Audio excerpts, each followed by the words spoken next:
vorstellen, das Thema noch ein bisschen genauer anzuschauen. Cool, ja. Ich fand deine Message zusammen mit Debbie extrem inspirierend. Einerseits das Bild mit Gottes Mantel, der uns anzieht, und dann darüber ziehen wir den Mantel von unserem Job an, oder wo wir Verantwortung haben. Also ich fand das ein extrem starkes Bild. Vielleicht zum Einstieg, warum denkst du, ist Gott Arbeit so wichtig, dass wir arbeiten?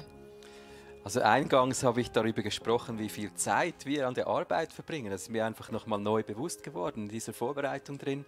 Wenn man unsere Lebensstatistik anschaut, wir schlafen sehr viel und dann arbeiten wir unglaublich viel. Ja. Und das heißt, dass es ja nicht sein kann, dass diese viele Zeit Gott nichts bedeutet.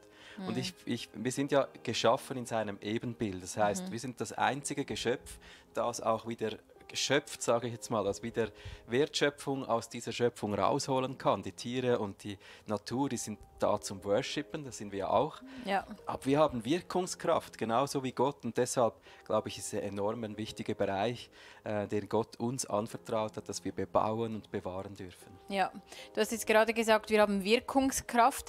Denkst du, aus diesem Grund hat die Arbeit immer Auswirkungen auf unser geistliches Wachstum? Weil darüber habt ihr ja auch gesprochen, oder, dass die Arbeit uns ja auch geistlich weiterbringt. Absolut. Also ich merke, dass dort, wo ich einen Output generiere, da kann eigentlich ein Output nur dort herkommen, wo auch irgendwo etwas in mir steckt. Ja. Klar kann ich mit meinen Händen, mit der Arbeit auch einiges seelenlos arbeiten, aber das schafft, glaube ich, niemand über 30, 40 Jahre hinweg.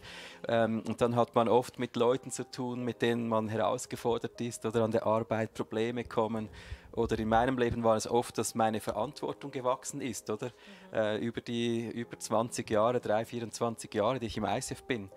Und das hat mich geistlich immer extrem herausgefordert. Alles, was neu kommt, so, wow, das schaffe ich nicht. Das kann ich nicht, oder? Dort beginnt es ja dann. Und dann merkt man, doch, ich schaffe einen kleinen Schritt. Genau. Und das ist für mich alles geistlich auch, unterwegs mit Jesus in meinem Wirken drin zu sein. Ja.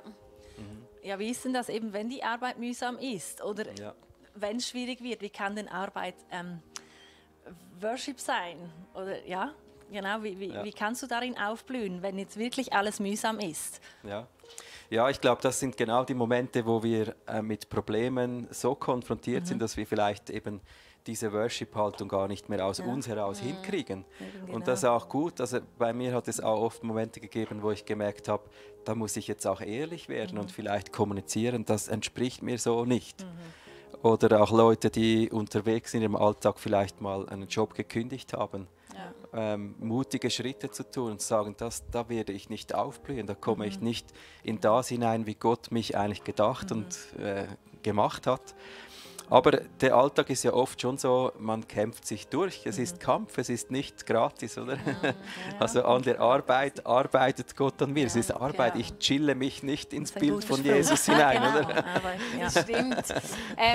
Vielleicht auf der anderen Seite, was kann ich machen, damit die Arbeit nicht meine Identität wird, oder?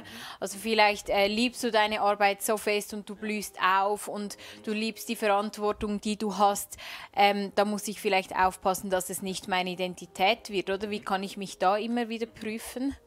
Das ist genau mein Schleifpunkt, den ich vorhin gesagt habe, wo ich gespürt habe, ich habe gesündigt in dem Sinn, dass ich so oft aufstehe und meine ersten Gedanken sind über die Arbeit. Und es ist bei mir nicht so, dass ich nicht gerne arbeite. Ich arbeite sehr, sehr gerne. Es ist meine Leidenschaft. Und das ist ja ein Geschenk. Aber für mich hat es eben damit zu tun, dass ich meinen Tag mit Jesus beginne. Dass ich zuerst mir bewusst werde, ich bin ein Sohn, ein Kind Gottes. That's it. Ja. Und aus dieser Haltung heraus dann zu arbeiten, fühlt sich manchmal nicht anders an, aber ist eben im Charakter, im Wesen der Arbeit wirklich anders. Ja. Und es ist dann nicht mein Werk, oder? Wenn ich dann etwas gut gemacht habe, dann ist es eben Worship für Gott. Ja. Und man sagt ja noch schnell mal, ja, weißt du, Gott war das. Aber innerlich denkt man, ich bin schon ein geiler Sieg, oder? Oder wenn es dann in die Hose geht, oder? Ja. Dass man nicht minderwertig zusammenkracht, dass die Niederlage nicht ins Herz sinkt und der Erfolg nicht in den Kopf. Das sind so ein paar Punkte. Ja. Cool. Hey, vielen Dank. Warst du noch hier? Ja, gerne. Magst du zum Abschluss einfach noch die Leute segnen? Ja, gerade gerne. Auch in diesem Sehr gerne, Thema. Ja, Jesus, ich danke dir, dass wir auf dich schauen dürfen in unserer Wirkungskraft und in dir diesen Charakter sehen, so rein, wie es nur rein sein kann. Ein dienender, ein liebevoller Gott, der den Weg für uns bereitet hat. Und ich segne uns im Namen Jesus, dass wir in unserer Wirkungskraft drin Menschen lieben dürfen, dass wir dienen dürfen und dass wir vor allem unseren Gott anbeten können durch unsere Arbeit, durch unseren Dienst, den wir tun. Ich segne dich, dass du darin scharf sein kannst in deinen Gedanken, dass du den Gott vor Augen hast, auch am Montag, Dienstag, Mittwoch, Donnerstag, Freitag und am Sonntag. So viele Leute, die auch in der Church dienen und im Alltag drinstehen. Ich segne dich im Namen Jesus. Amen. Amen. Hey, vielen Dank, dass du hier warst, Michi. Gerne. Und dir zu Hause möchte ich einfach zum Abschluss nochmals unser Buch ans Herz legen, Lebe wie niemals zuvor. Wir sind zwar heute am letzten Sonntag dieser Serie mit dem Thema Arbeit, aber du kannst dir das Buch immer noch bestellen. Der Link ist eingeblendet, es kommt die 2. Auflage und ich möchte dir das wirklich einfach ans Herz legen, dass du dir überlegst, hey, wie kann ich ganzheitlich wachsen? Gerade, wir sind immer noch Anfangsjahr, obwohl schon Februar ist.